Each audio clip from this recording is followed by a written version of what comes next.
చోటు చేసుకుంది. లారీని ఢీకొట్టింది జేబీ ట్రావెల్స్ బస్సు. ఆళ్లగడ్డకు సమీపంలో ఈ ప్రమాదం జరిగింది.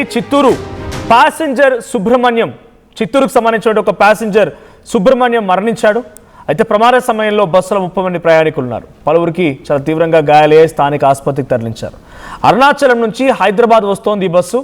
అయితే లారీని ఓవర్టేక్ చేస్తుండగా జేబీటీ ట్రావెల్స్ అనేటువంటి ఈ బస్సు లారీని ఢీకొట్టింది. లారీని ఓవర్టేక్ చేస్తుండగా ఈ ప్రమాదం జరిగిందని అంటే ఇక్కడ ముమ్మాటికి బస్సు డ్రైవర్ యొక్క తప్పిదమే కనబడుతోంది. 30 మంది ప్రయాణికులతో వెళ్తోంది. అరుణాచలం నుంచి హైదరాబాద్ వస్తోంది బస్సు. దీంట్లో చిత్తూరుకు సంబంధించినటువంటి సుబ్రహ్మణ్యం అనేటువంటి ఒక ప్రయాణికుడు కూడా మరణించినట్టు తెలుస్తోంది. అర్ధరాత్రి సమయంలో జరిగింది ఈ సంఘటన. నంద్యాల దగ్గర ఆళ్లగడ్డలో ఈ ప్రమాదం చోటు చేసుకుంది.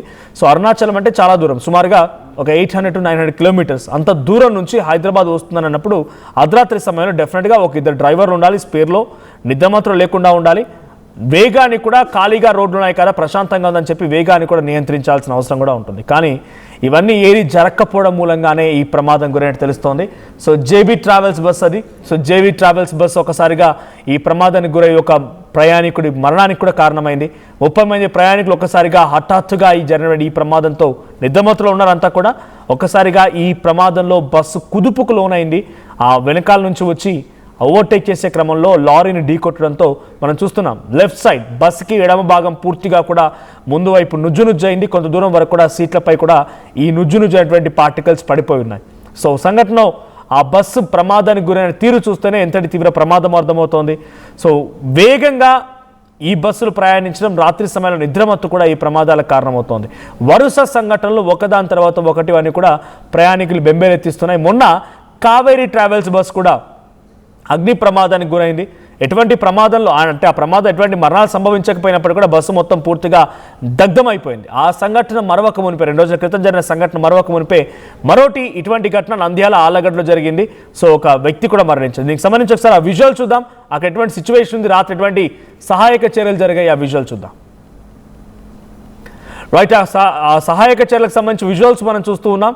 రాత్రి సమయంలోనే కొన్ని క్రెయిన్స్ అక్కడికి చేరుకొని ఆ బస్సు నుజ్జు అయిపోతే బస్సుని కూడా బయటికి తీసే ప్రయత్నం చేస్తున్నారు ప్రయాణికులు దింపడం కోసం. ప్రతినిధి హుసేన్ సిద్ధంగా ఉన్నారు. హుసేన్, అప్డేట్స్ ఏంటి? ఈ బస్సు ప్రమాదంలో ఇంకా ఎటువంటి సిచ్యువేషన్ ఉన్నాయి, ఎంతమందికి గాయాలయ్యాయి? సో దీంట్లో తప్పిదం ఏం కనబడుతోంది? ఇక్కడ లారీ డ్రైవరా, బస్సా, ఏది ఈ తప్పిదానికి కారణం, ఈ ప్రమాదానికి కారణమైంది?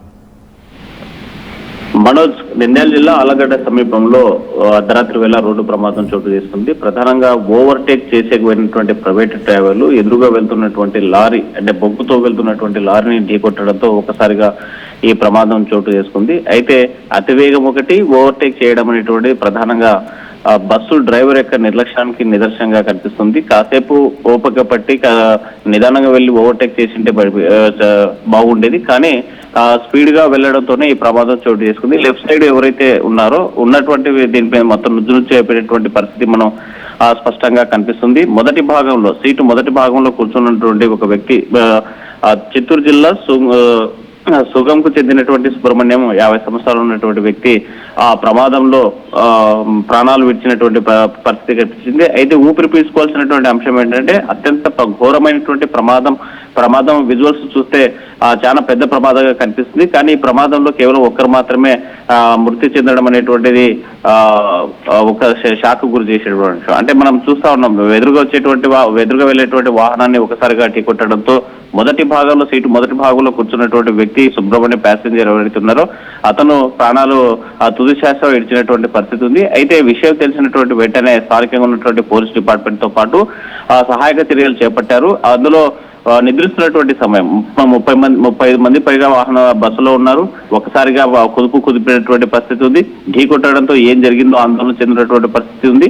అయితే 30 మంది కూడా ఒకసారిగా మనం చూసాం ఇటీవల కాలంలో జరుగుతున్నటువంటి బస్సు ప్రమాదాల్లో, రోడ్డు ప్రమాదాల్లో అర్ధరాత్రి వేళ తెల్లవారుజాము జరుగుతున్నటువంటి వేళ ఏం జరుగుతుందో అనేటువంటిది ఆ పెద్ద భయానక వాతావరణం అక్కడ ఉన్నటువంటి బస్సులో ఉన్నటువంటి ప్రయాణికుల్లో కనిపించింది. అయితే 35 మంది ఒకసారిగా ఆ నిద్రమత్తులో ఉన్నటువంటి వాళ్ళు ఉలికి పడ్డారు. ఈ ప్రమాదంలో ఎవరికి ఏమీ కాకపోవడంతో ఊపిరి పీల్చుకునేటువంటి పరిస్థితి ఉంది. అయితే సహాయక చర్యలు అర్ధరాత్రి వేళనే పోలీసులు, అదేవిధంగా అక్కడ స్థానికంగా ఉన్నటువంటి స్థానికులు సహాయక చర్యలు చేపట్టి ఆ రోడ్డుపై పడి ఉన్నటువంటి బస్సును పక్కన కూడా పెద్ద క్రేన్ల ద్వారా పక్కకు నెట్టడం జరిగింది. అయితే దీంతో ట్రాఫిక్ సమస్య క్లియర్ చేసినటువంటి పరిస్థితి ఉంది. అయితే ప్రమాదాలు రోజు రోజుకి పెరిగిపోతున్నాయి.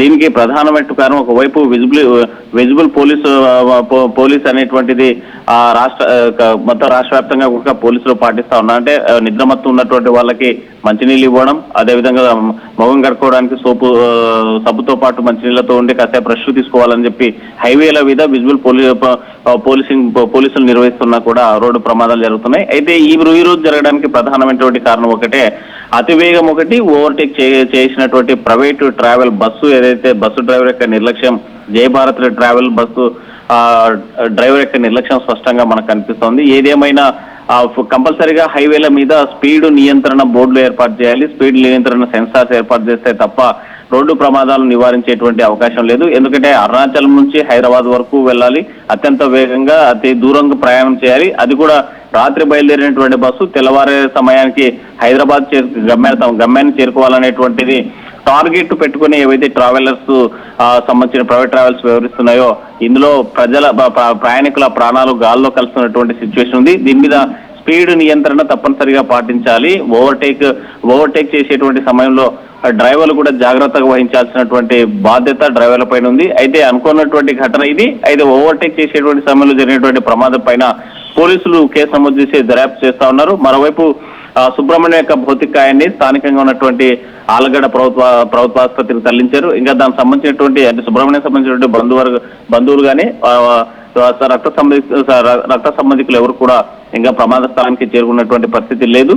ఏదేమైనా రోడ్డు ప్రమాదాలు నియంత్రించడంలో ప్రభుత్వం ఒకవైపు తన బాధ్యతగా వ్యవహరిస్తున్నప్పటికీ ప్రైవేట్ ట్రావెల్స్ గమ్యాన్ని చేరుకోవాలనేటువంటి అత్యుత్సాహము, అదేవిధంగా లక్ష్యంగా పెట్టుకుని ఓవర్ స్పీడ్ తో వెళ్ళడమే ప్రమాదానికి కారణంగా మనకు స్పష్టంగా తెలుస్తుంది. Manoj. Right, thank you Hussain. So మొత్తంగా జేబీ ట్రావెల్స్ బస్ అది అరుణాచలం నుంచి హైదరాబాద్ వస్తుంది. నంద్యాల ఆళ్లగడ్డ దగ్గర హైవే పైనే రాత్రి టైంలో ఒక లారీని ఓవర్టేక్ చేస్తుండగా ఈ ప్రమాదం జరిగింది. ఏకంగా బస్సు డ్రైవర్ లారీని ఓవర్టేక్ చేస్తున్న క్రమంలో ఓవర్ స్పీడింగ్లో ఉండడం, నిద్రమత్తులో ఉండడంతోనే అటు లెఫ్ట్ సైడ్లో లారీకి బస్సు తగిలింది. సో ముందు భాగంలో సీట్లో కూర్చున్నటువంటి అటు ప్రయాణికుడు సుబ్రహ్మణ్యం స్పాట్లోనే మరణించాడు. సో వేగాన్ని నియంత్రించడం, అర్ధరాత్రి సమయంలో స్పేర్ డ్రైవర్ ఉండడం, నిద్రమత్తే ఈ ప్రమాదాలకు కారణమవుతున్నాయి. సో వేగాన్ని నియంత్రించాల్సిన అవసరం ఉంది. ఇటువంటి వాటికి స్పీడ్ లాక్ సిస్టమ్స్ కూడా పెట్టాలి. సో వరుస సంఘటనలు ఒకదాని తర్వాత ఒకటి ప్రైవేట్ ట్రావెల్స్లో బస్ అంటేనే ప్రజలంతా బెంబేలెత్తిపోతున్న పరిస్థితి. చాలా దూరంగా ఉన్నట్టయితే డెఫినెట్గా ఒకరు ఇద్దరు ముగ్గురునైనా సరలేదు అక్కడ డ్రైవర్ని స్పేర్లో ఉంచాల్సిందే. అండ్ ఈ వేగం కూడా కంట్రోల్ చేయాలంటే డెఫినెట్గా ఆర్టీఓ అధికారులు ఎటువంటి ట్రావెల్స్ బస్కి స్పీడ్ లిమిట్ పెట్టాల్సిందే, లేదంటే ఇంకా ప్రమాదాలు మరింతగా శృతిమించే అవకాశం కూడా ఉంది.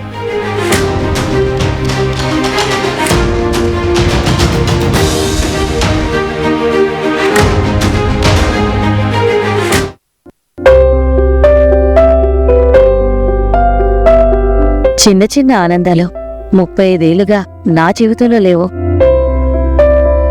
35 ఏళ్లుగా నేను డైపర్లలో బ్రతికాను. 6 సెంటీమీటర్ల ఫిస్టులా నా మూత్రాశయంలో లీకు కారణమైంది. ఎవరూ నాకు సహాయం చేయలేకపోయారు.